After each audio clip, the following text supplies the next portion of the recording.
देश और दुनिया में कोरोना वायरस अपना कहर बरपा रहा है। वहीं भारत में कोरोना वायरस के मामले तेजी से बढ़ रहे हैं।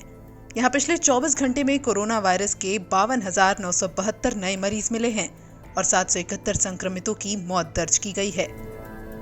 एक दिन में कोविड-19 के सबसे ज्यादा केस के मामले में भारत ने अमेरिका और ब्राजील तक को पीछे छोड़ दिया है। अमेरिका भले ही कोरोना वायरस से दुनिया का सबसे ज्यादा प्रभावित देश है, दुनिया में सबसे ज्यादा मामले यहीं से हैं, लेकिन पिछले 24 घंटे में 47,000 से ज्यादा मामले ही सामने आए हैं, यानी भारत से लगभग 5 से 6,000 कम। तो वहीं ब्राजील दूसरा सबसे ज्यादा प्रभावित देश है, लेकिन 24 घंटे में यहाँ 25,000 से ज्यादा ही नए केस सामने आए हैं, यानी भारत से लगभग आधे। इसी के साथ देश में कुल संक्रमितों का आंकड़ा 18 लाख के पार पहुंचा है। कोरोना वायरस की मार ऐसी है कि आम से लेकर खास हर कोई इसकी चपेट में आ रहा है। देश के गृह मंत्री से लेकर राज्यों के मुख्यमंत्री भी इसके शिकार हो रहे हैं। कर्नाटक के मुख्यमंत्री बीएस येदियुरप्पा भी कोरोना पॉजिटिव पाए गए। उनकी कोरोना की रिपोर्ट सामने आने के बाद उन्हें अस्पताल में भर्ती कराया गया। वहीं येदियुरप्पा के बाद उनकी बेटी भी कोरोना पॉजिटिव निकली, फिर उन्हें भी हॉस्पिटल में एडमिट कराया गया।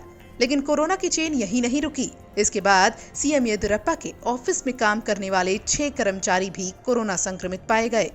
वहीं फिर खबर ये आई कि कांग्रेस के दिग्गज नेता पी चिदम्बरम के बेटे और तमिलनाडु से कांग्रेस सांसद कार्ति चिदम्बरम की कोरोना रिपोर्ट भी पॉजिटिव आ गई है। उन्होंने एक ट्वीट में कोरोना संक्रमण की जानकारी दी। कार्ति ने लिखा, मेरी कोरोना रिपोर्ट पॉजिटिव आई है। कोरोना के लक्षण हल्के हैं, लेकिन डॉक्टरों की सलाह पर मैं होम क्वारंटीन में हूँ। उधर केंद्रीय गृह मंत्री अमित शाह के कोरोना पॉजिटिव पाए जाने के बाद केंद्रीय मंत्रियों ने खुद को आइसोलेट करना शुरू कर दिया। इसकी शुरुआत केंद्रीय संचार और कानून मंत्री रविशंकर प्रसाद ने की। रविशंकर प्रसाद ने खुद को क्वारंटीन कर लिया। शनिवार शाम को रविशंकर प्रसाद ने अमित शाह से मुलाकात की थी। बता दें कि केंद्रीय गृह मंत्री अमित शाह ने अपनी कोरोना जांच की रिपोर्ट पॉजिटिव आने के बाद खुद इसकी जानकारी दी थी। साथ ही अपने संपर्क में आए लोगों से आइसोलेशन में जाने और कोविड टेस्ट कराने की अपील की थी। वहीं देश भर में जारी कोरोना वायरस के कहर के बीच एक अच्छी खबर भी आई है। Drugs controller general of India यानी डीसीजीआई ने ऑक्सफोर्ड यूनिवर्सिटी द्वारा विकसित कोरोना वायरस के टीके के देश में दूसरे और तीसरे चरण के ह्यूमन ट्रायल के लिए सीरम इंस्टीट्यूट ऑफ इंडिया को मंजूरी दे दी है। भारत सरकार की ओर से ट्वीट कर बताया गया है कि drugs controller general of India ने भारत में ऑक्सफोर्ड यूनिवर्सिटी एस्ट्राजेनेका कोविड-19 वैक्सीन कोविशील्ड के दूसरे और तीसरे चरण के क्लिनिकल ट्रायल करने के लिए serum institute of India Pune को मंजूरी दे दी है।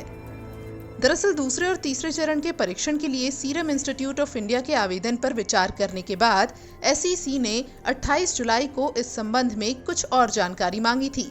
साथ ही ट्रायल के प्रोटोकॉल में संशोधन करने को भी कहा था। वहीं सीरम इंस्टीट्यूट ने संशोधित प्रस्ताव बुधवार को जमा करवा दिया था।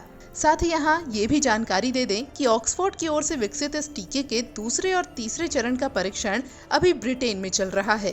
वहीं तीसरे चरण का ट्रायल ब्राजील में और पहले और दूसरे चरण का परीक्षण दक्षिण अफ्रीका में चल रहा है। और अब भारत सरकार की ओर से भारत में भी इसके दूसरे और तीसरे ह्यूमन ट्रायल को हरी झंडी दे दी गई है। साथ ही यहाँ जानकारी के लिए ये भी बता दें कि Dainik Jagran corona virus vaccine या किसी भी दवा के इस्तेमाल की सिफारिश नहीं करता है। दैनिक जागरण के वीडियोस सिर्फ जानकारी के लिए हैं।